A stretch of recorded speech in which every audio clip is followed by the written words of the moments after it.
In my opinion, the Challenger astronauts were murdered. If you go to YouTube, you can find this video, Challenger, The Untold Story, part of 10 parts, let's say, National Geographic. This is, it's got actors in it, but they have some real people in it too. This is a real person. This is June Scobie. She is the wife of, see, it's a YouTube video. She's the wife of the commander of the astronauts on the Challenger rocket, Space Shuttle. And she says, June 28th, 1986, when they launched, he tells his wife the day before, June 27th, do not bring the kids or our families, our relatives to the flight. We will not launch. It's too cold. He's dead wrong. Okay, this is there's no data for cold weather launches. The Space Shuttle was never tested for when weather is really extremely cold. It's like 18 degrees out there. So let's look at what the Space Shuttle looked like. Can you see the icicles on there? This is from the Wikipedia. This is if you go over here, you can get the whole story of the Space Shuttle Challenger disaster. That's on Wikipedia. And then under here, Space Shuttle Challenger launch decision. And you can see that they're icicles. There are 18-inch icicles on the rocket. That's how cold it is. There's no data to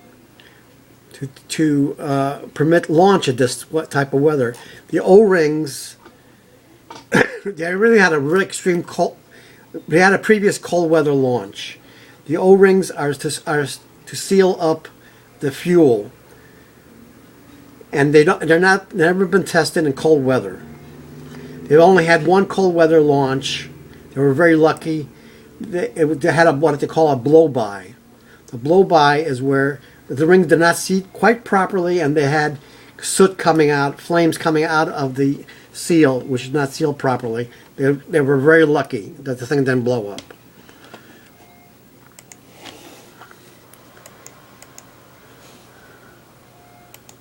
Okay, this is the guy who murdered the 7 astronauts, who I'm charging with murder, Lawrence Mulloy. Now, if you click on that, you'll actually get, if you click on this, you'll actually get a video of him talking.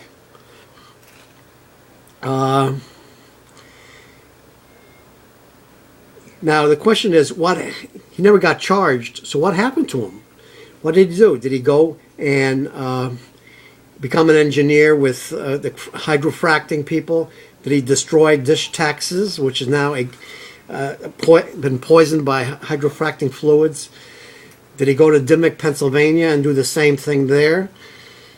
Did he cause the Gulf gasoline disaster in the horizon?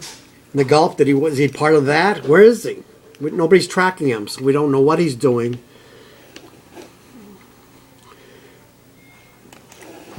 We got some more stuff on this. Okay, now this is the smoking gun. NASA's Lawrence Mulloy, the guy who accused of murdering him, reached resistance. Reacted to the resistance this way. My God, Thiokol, where do you want to launch next April? Okay, they have to understand that they had a series of problems with the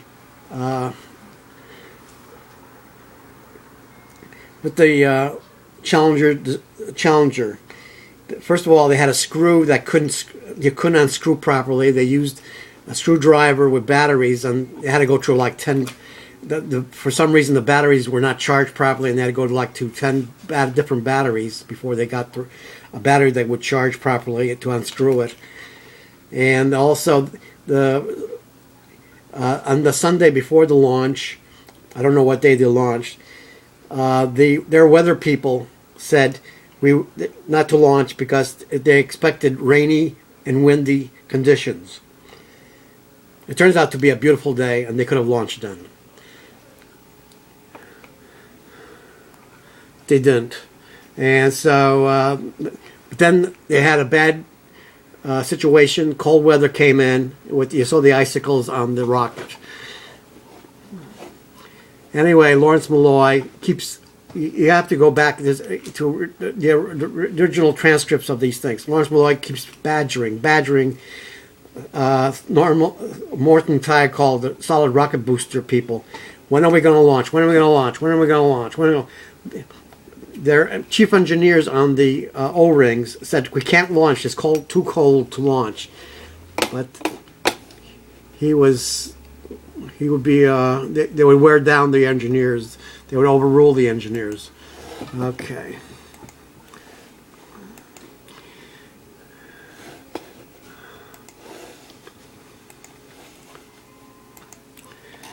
Okay. So let me read this. This is from this thing here. This is off one of the references off the Challenger disaster off Wikipedia. If you go to it, you'll find it hyperlinked to there.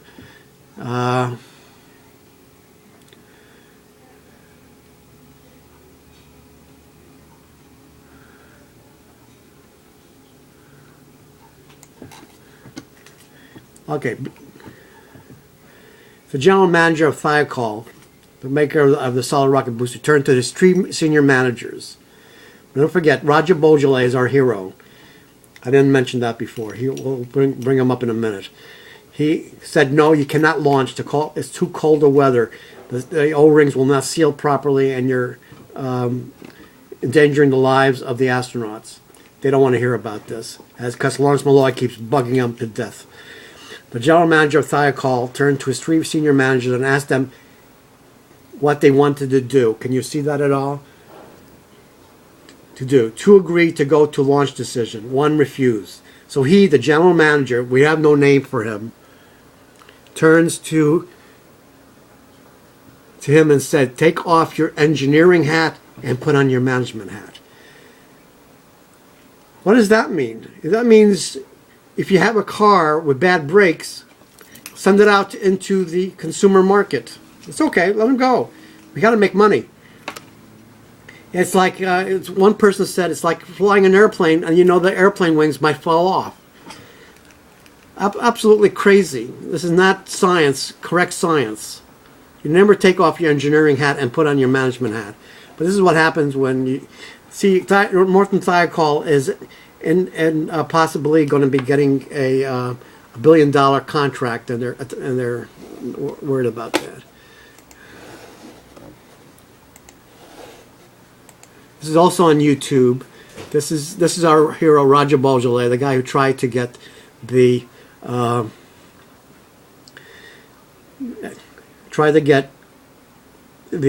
space shuttle to postpone it until warmer weather, because he knew the O-rings would not seat properly. He tried everything he could. Nothing worked, unfortunately, and they passed away. Okay, this is our next hero. This is Richard Feynman, Nobel 1965 Nobel Prize winner in physics. He's worshipped at Caltech. He's the father of nanotechnology, by the way. And he's all over the internet. There's probably about maybe close to 1 million pages on him on Google. This is one of the videos on him. Best mind since Einstein. Economist and scientist of CH2M Hill, working for a better environment. Okay, this is again also on YouTube. The best mind since Einstein. Now, there's a nice little anecdote on Feynman. He tried to, well, I can't tell you. I got